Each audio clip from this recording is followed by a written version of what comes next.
source of inspiration, Ruth Handler named the new doll after her daughter, Barbie.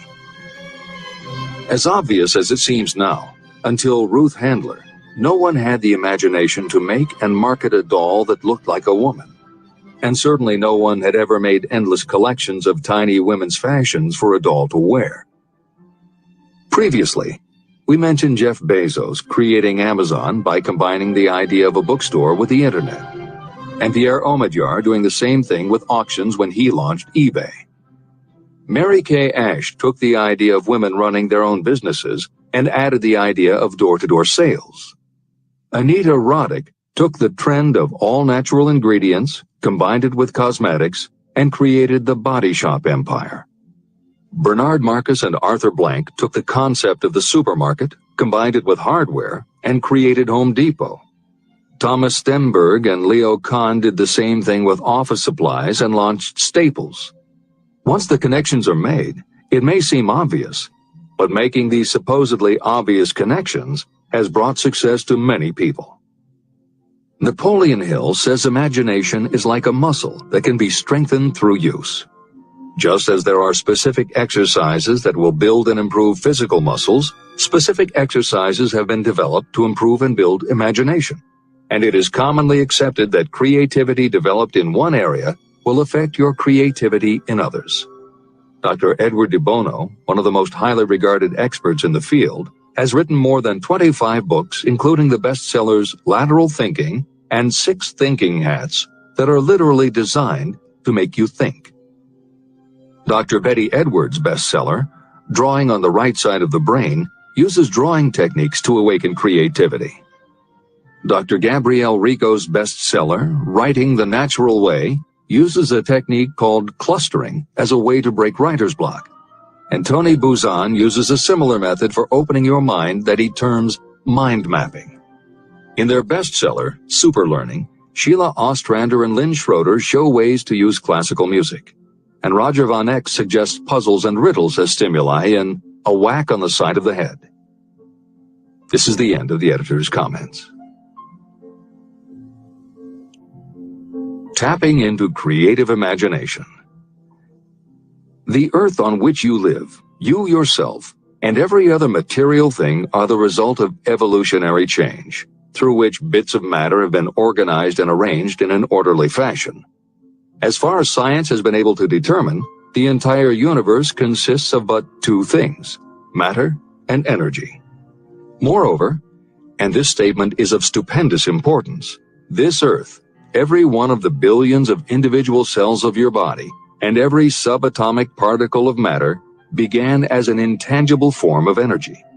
Through the combination of energy and matter has been created everything perceptible, from the largest star in the heavens down to and including man himself. Desire is a thought impulse. Thought impulses are forms of energy. When you begin the process of acquiring money by using the thought impulse of desire, you are drafting into your service the same stuff that nature used in creating this earth, as well as every material form in the universe, including your body and your brain, in which the thought impulses function. Editor's comments.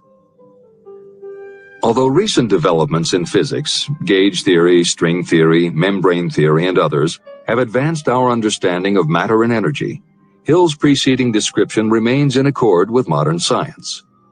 The newer theories are variations on and refinements of the basic concept that everything in the universe is either space, time, matter, or energy. And as Einstein stated, energy and matter are in fact different forms of the same thing. As Hill says, everything from the stars to the solar system to the earth, to you, your brain, and that little spark called a thought, are all the same stuff. As when a tablecloth is spread out, there are folds and bumps in the fabric that are all different from each other, but they are all still tablecloth. Like the folds and bumps in the tablecloth, energy and matter are the same thing in different forms. Therefore you, matter, your thoughts, energy, and everybody else, matter, and their thoughts, energy, and all other things, matter, are not just interconnected, but are in essence all the same thing. Hill calls this interrelation of everything to everything else infinite intelligence. In the chapter on faith, he made his first mention of infinite intelligence being the source of hunches, intuition, and flashes of inspiration. In the chapter on autosuggestion, he proposed that the subconscious mind is the connection with infinite intelligence. In this chapter, Hill elaborates that creative imagination is the receiver through which these flashes of insight come to us from infinite intelligence. Under some circumstances, when your mind is operating at a high rate, your creative intelligence receives not just an idea, but also a flash of intuition. You get a hunch or a premonition about something or somebody. That flash could not come from your conscious or your subconscious because neither ever had the information. Because everything is a part of everything else, your creative imagination, energy, pulled the thought, energy, directly from the common pool of infinite intelligence, energy, that contains not just your subconscious, energy, but all other subconscious minds, energy, as well. Infinite intelligence is a complex concept, and for those readers who find themselves questioning the process, be assured that Hill expands on the theory in later chapters. The editors advise the reader to set aside any questions for the moment and focus on the logical and practical application Hill had in mind. This is the end of the editor's comments. You are engaged in trying to turn your desire into its physical or monetary counterpart, and there are laws of physics and principles of psychology that can help you. But first, you must give yourself time to become familiar with these laws and learn to use them. Through repetition and by describing these principles from every conceivable angle, I hope to reveal to you the secret through which every great fortune has been accumulated. Strange and paradoxical as it may seem, the secret is not a secret. It is made obvious in the earth, the stars, the planets, in the elements above and around us, in every blade of grass, and every form of life within our vision. Do not be discouraged if you do not fully understand or accept this theory. I do not expect that you will accept all that is in this chapter on your first reading. Assimilate as much as you can now as you read this for the first time. Later, when you reread and study it, you will discover that something has happened to clarify it and give you a broader understanding of the whole. Above all, do not stop nor hesitate in your study of these principles until you have read the book at least 3 times. Then, you will not want to stop. How to make practical use of imagination. Ideas are the beginning points of all fortunes. Ideas are products of the imagination. Following are 2 true stories about ideas that have yielded huge fortunes.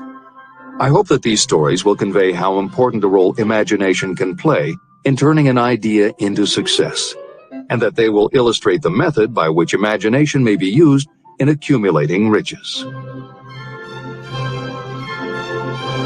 The Enchanted Kettle. In the late 1880s, an old country doctor drove to town, hitched his horse, quietly slipped into a drugstore by the back door, and began dickering with a young drug clerk. For more than an hour behind the prescription counter, the old doctor and the clerk talked in low tones. Then the doctor left.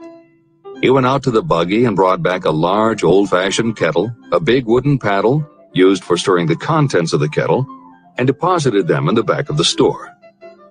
The clerk inspected the kettle, reached into his inside pocket, took out a roll of bills, and handed it over to the doctor. The roll contained exactly $500, the clerk's entire savings. The doctor handed over a small slip of paper on which was written a secret formula. The words on that small slip of paper were worth a king's ransom, but not to the doctor. Those magic words were needed to start the kettle to boiling, but neither the doctor nor the young clerk knew what fabulous fortunes were destined to flow from that kettle. The old doctor was glad to sell the outfit for $500. The clerk was taking a big chance by staking his entire life savings on a mere scrap of paper and an old kettle. He never dreamed his investment would start a kettle to overflowing with gold that would one day surpass the miraculous performance of Aladdin's lamp. What the clerk really purchased was an idea.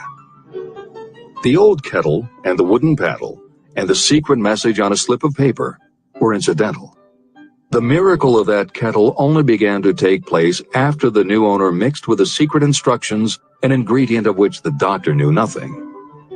See if you can discover what it was that the young man added to the secret message, which caused the kettle to overflow with gold. Here you have a story of facts stranger than fiction, facts that began in the form of an idea. Just look at the vast fortunes of gold this idea has produced. It has paid, and still pays, huge fortunes to men and women all over the world who distribute the contents of the kettle to millions of people. The old kettle is now one of the world's largest consumers of sugar, thus providing jobs to thousands of men and women engaged in growing sugarcane and in refining and marketing sugar. The old kettle consumes annually millions of bottles and cans, providing jobs to huge numbers of workers. The old kettle gives employment to an army of clerks, stenographers, copywriters, and advertising experts throughout the nation. It has brought fame and fortune to scores of artists who have created magnificent pictures describing the product. The old kettle has converted Atlanta, which was a small southern city, into the business capital of the South, where it now benefits, directly or indirectly, every business and practically every resident of the city. The influence of this idea now benefits every civilized country in the world, pouring out a continuous stream of gold to all who touch it. Gold from the kettle built and maintains one of the most prominent colleges of the South, where thousands of young people receive the training essential for success. If the product of that old brass kettle could talk, it would tell thrilling tales in every language, tales of love, of business, of professional men and women who are daily being stimulated by it. I am sure of at least one such tale of romance, for I was a part of it, and it all began not far from the very spot on which the drug clerk purchased the old kettle. It was there that I met my wife, and it was she who first told me of the enchanted kettle. It was the product of that kettle we were drinking when I asked her to accept me for better or worse.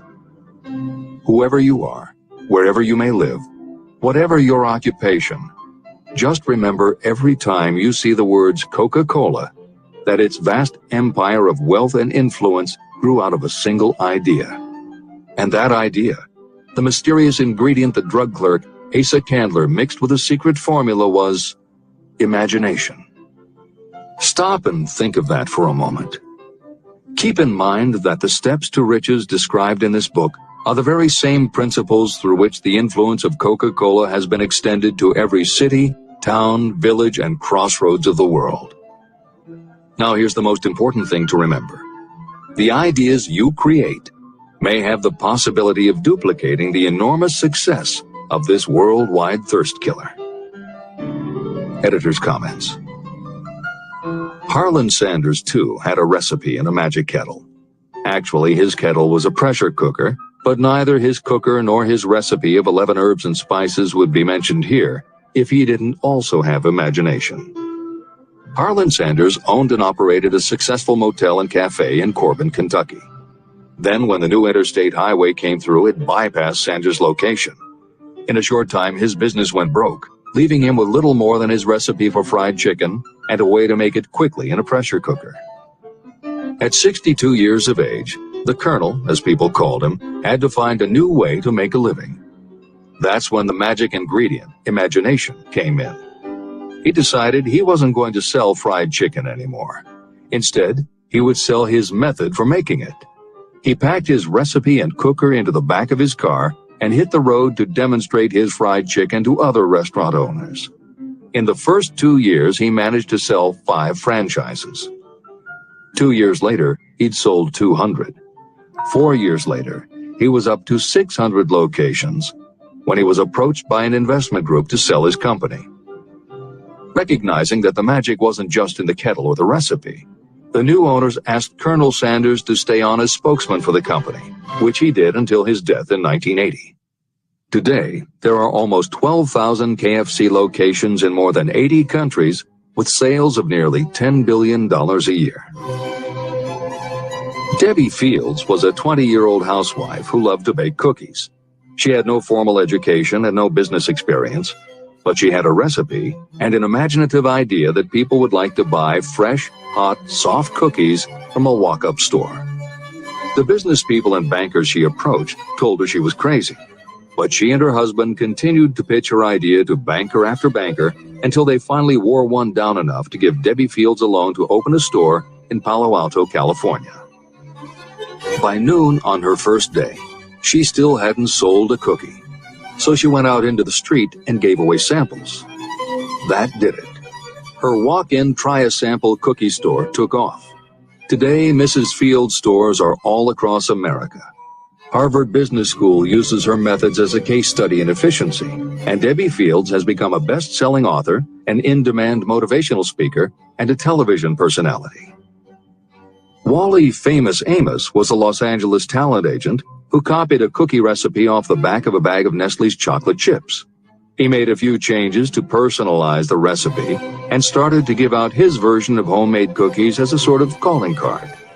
His clients and business associates liked them so much that Wally finally decided to quit show business and open a store. He did it with a Hollywood agent's flair. He opened on Sunset Boulevard with 2,000 invitations, a red carpet, and celebrities. With the same flair, he put his picture on the bag, filled the bags with cookies, and started selling them to exclusive department stores and specialty shops. 10 years later, Famous Amos cookies were a $10 million business. Ray Kroc was over 50 and selling milkshake mixers when he heard about a hamburger stand in California, owned by Dick and Mac McDonald, that was doing great business. He packed his car and headed to San Bernardino to check it out. What he saw was a sit-down restaurant that had a limited menu featuring a good hamburger recipe, and they were serving them faster than any place he'd ever seen. Figuring that if there were more places like this, he could sell them a lot of milkshake mixers, Kroc pitched the McDonald brothers on the idea of opening some more McDonald's. They were interested, but they didn't know who they could get to open the new restaurants.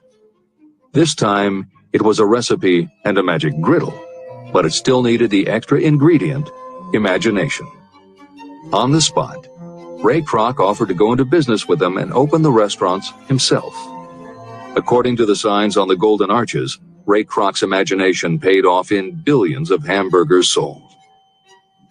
In 1982, Howard Schultz went to work as the director of marketing for a small coffee importer wholesaler called Starbucks, which had only one location in Seattle's Pike Place Market. While he was on a trip to Italy, Schultz got the idea that the coffee bar culture he saw in Milan could be transposed to the downtown Seattle scene. He convinced the company to try it. His coffeehouse idea was such a success that Schultz went out and raised the money to buy the company. 5 years after he joined Starbucks, he was CEO of a company that had 17 locations.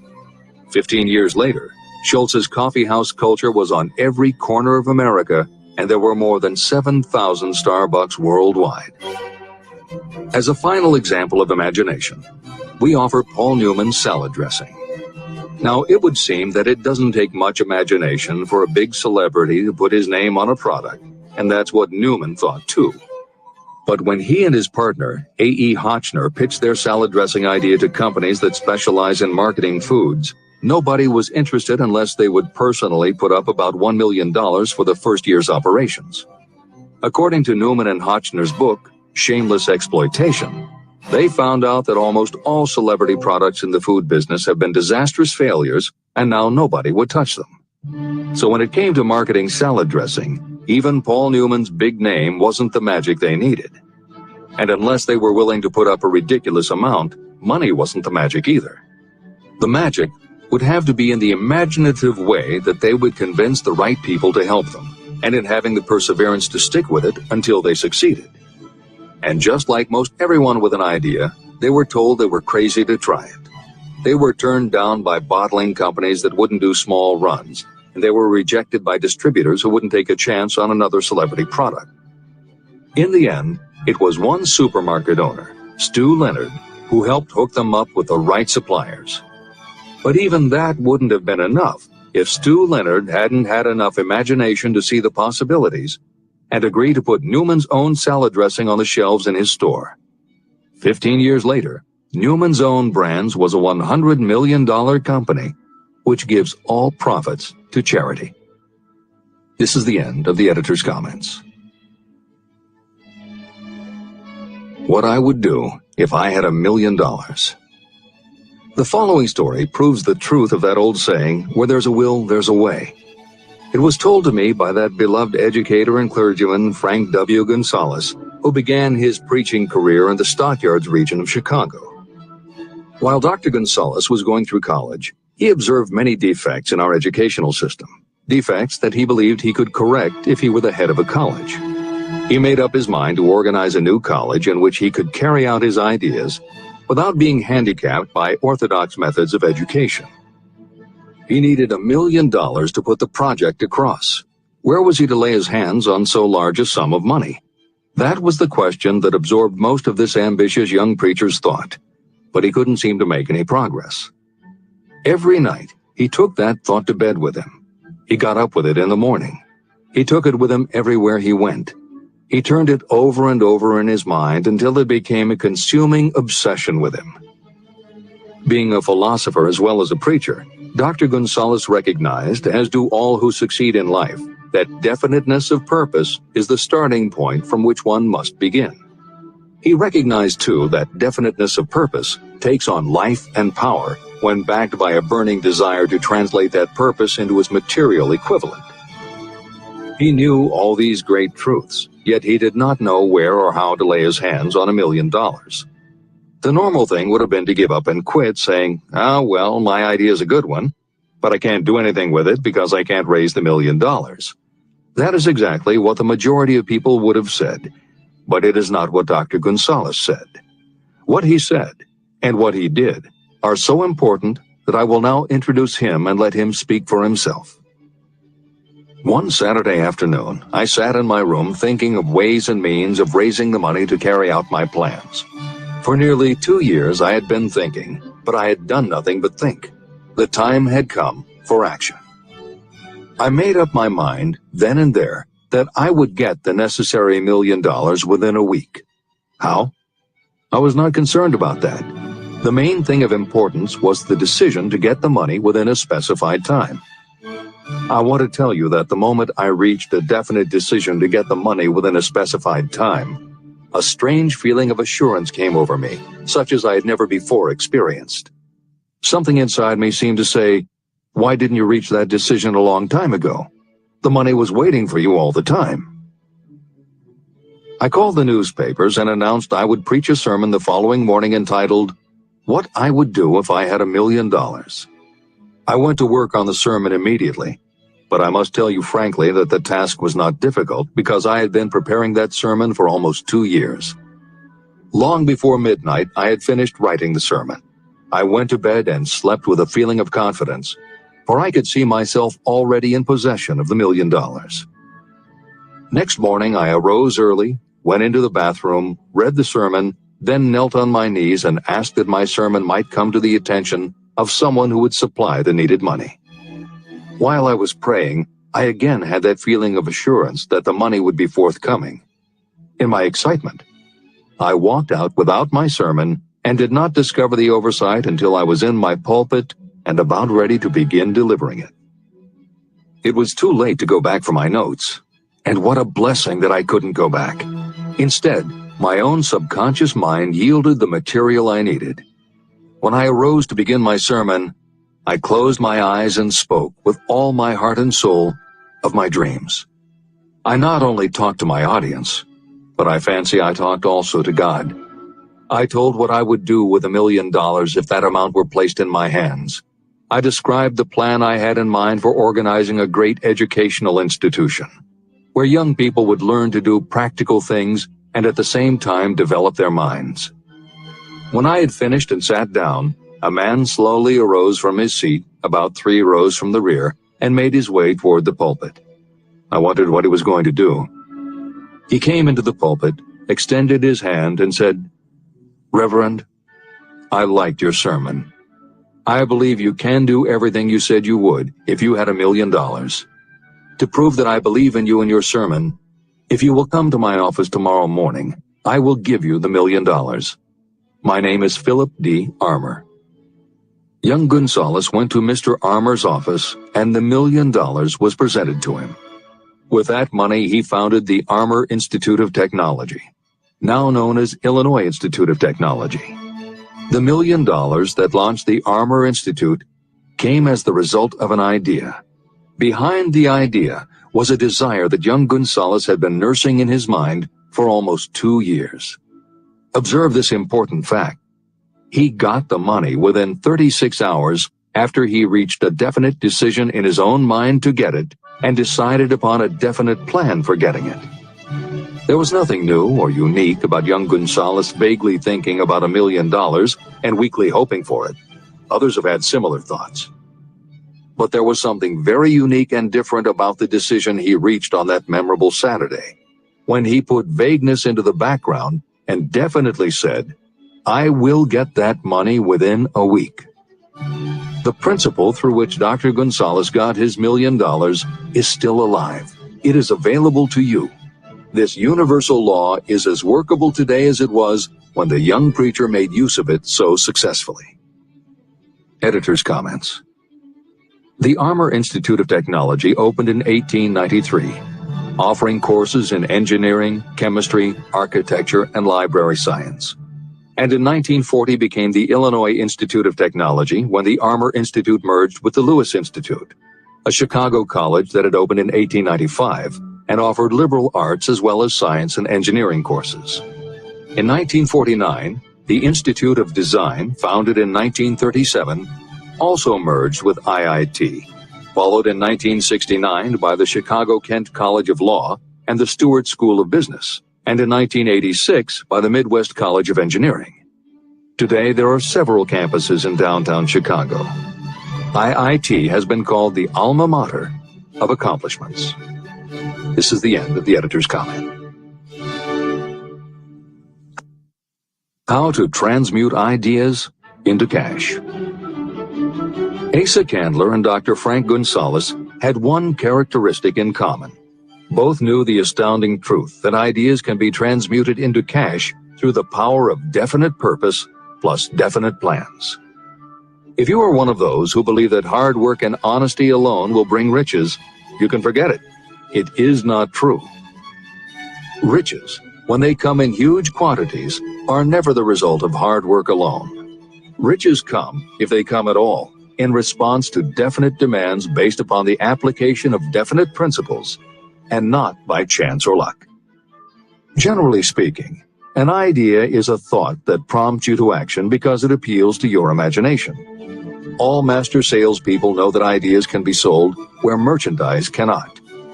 Ordinary salespeople do not know this. That is why they are ordinary. A publisher of low-priced books made a discovery that has been worth much to publishers. He learned that many people buy titles and not the contents of books.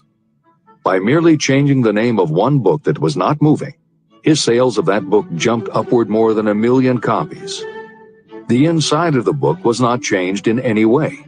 He merely ripped off the cover and put on a new cover with a title that had box office appeal. That, as simple as it may seem, was an idea. It was imagination. Editor's comment.